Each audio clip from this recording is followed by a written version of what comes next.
All right. Yun. Good morning. Sarap ng umaga ko ngayon. Nakikita ko na yung Mayon Volcano. Ayan o.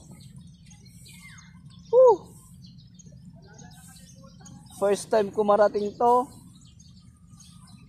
First time ko makita personal. Ayan, ang ganda. Sarap sa pakiramdam. Ganda, grabe. Ayan o.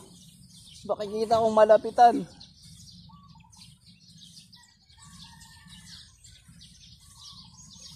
So ito pala yung Church of Kagsawa. Yan.